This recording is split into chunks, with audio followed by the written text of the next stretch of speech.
Correction du document 1, page 74. Donc, taux d'emploi et taux de chômage.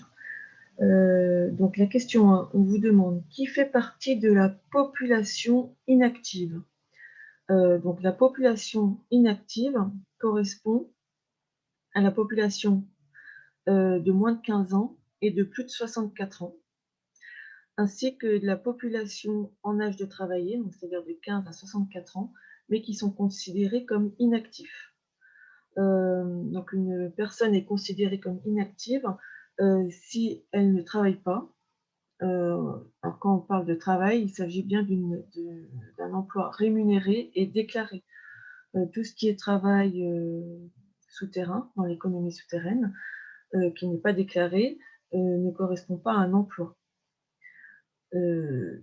Et ensuite, les chômeurs ne sont pas considérés comme inactifs parce qu'ils sont en recherche d'emploi rémunéré. Donc un chômeur, c'est une personne qui est en âge de travailler, donc de 15 à 64 ans, heu, qui n'est pas en emploi, c'est-à-dire en emploi rémunéré et qui est à la recherche active d'un emploi.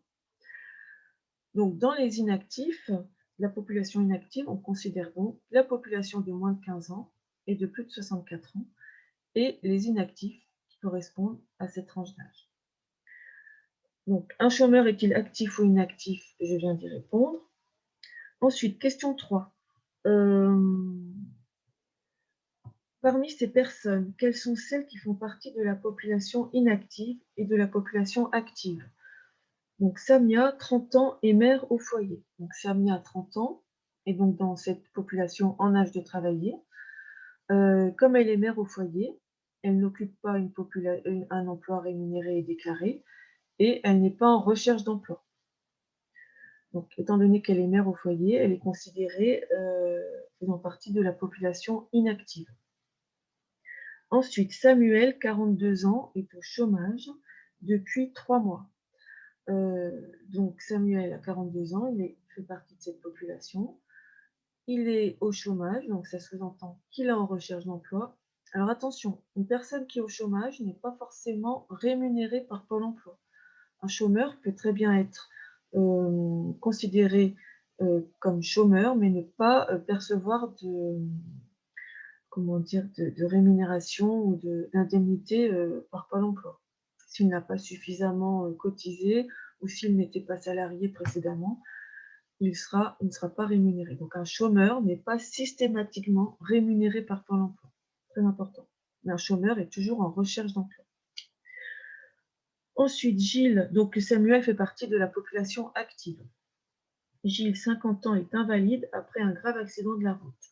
Donc, étant donné qu'il est invalide, même s'il est en âge de travailler, il fait partie de la population inactive. Il n'est pas en emploi et il n'est pas en recherche d'emploi.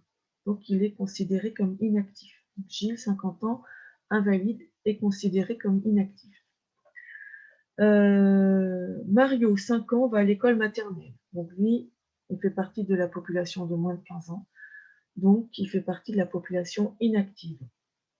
Ensuite, Fleur, 22 ans, poursuit des études de droit.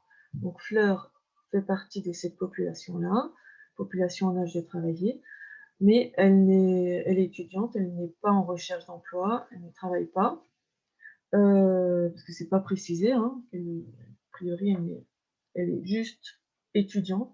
Elle fait donc partie de la population inactive. Bien évidemment, c'est pas parce qu'elle fait partie de la population inactive qu'elle ne travaille pas, qu'elle n'est pas occupée, comme la mère au foyer travaille certainement énormément.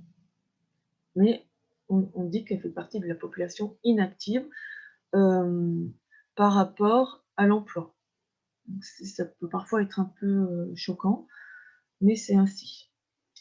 Ensuite, Margot, 35 ans, est professeure des écoles. Donc, Margot, 35 ans, donc elle fait partie de la population en âge de travailler, donc de la population active. Et elle travaille, donc elle est dans la population active occupée. Ensuite, on vous demande de calculer le taux d'emploi. Donc, le taux d'emploi, il suffit de trouver la population active occupée. Donc ici, en 2018, la population active occupée et ce montant-là, donc 26 745 000, ça fait donc 26 745 000 personnes, ce qu'on vous dit, c'est en milliers, sur taux d'emploi, la population en âge de travailler, donc ça fait 40 924 000.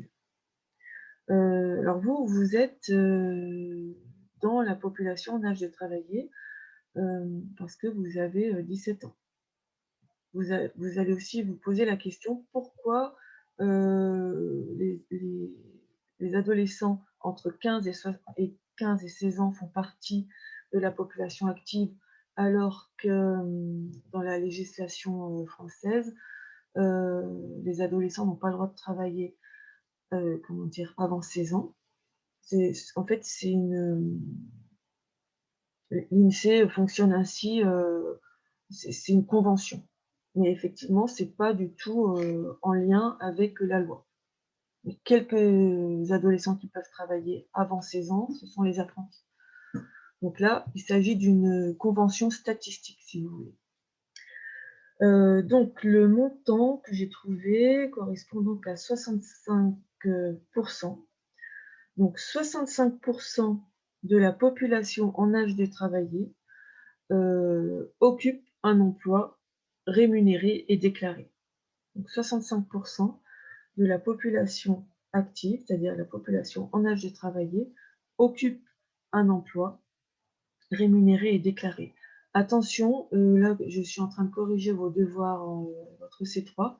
Vous êtes, la plupart d'entre vous, faites des paraphrases quand vous lisez un document statistique. Donc, je vous en reparlerai de vive voix. Et ensuite, le taux de chômage. Donc là, il suffit de trouver le nombre de chômeurs et le rapporter sur la population active. Donc en 2018, on avait 2 693 000 chômeurs en France et la population active était de 29 438 000. Et donc le calcul permet de trouver 9,15%.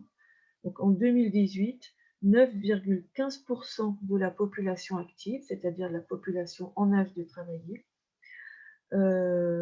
était au chômage, en âge de travailler et, comment dire, en emploi ou au chômage. Alors je reprends, parce que là je me suis embrouillée. Donc 9,15% en 2018 de la population active était au chômage. Donc la population active correspond à la population en âge de travailler qui est en emploi rémunéré ou déclaré ou qui est en recherche d'emploi et la recherche d'un emploi rémunéré. Donc, et je reprends parce que là, j'ai pas été très claire. La population en âge de travailler correspond à la population active et la population inactive, mais dans ces tranches d'âge. Et la population inactive totale correspond aux personnes qui ont moins de 15 ans ou plus de 64 ans, plus les inactifs qui sont en âge de travailler.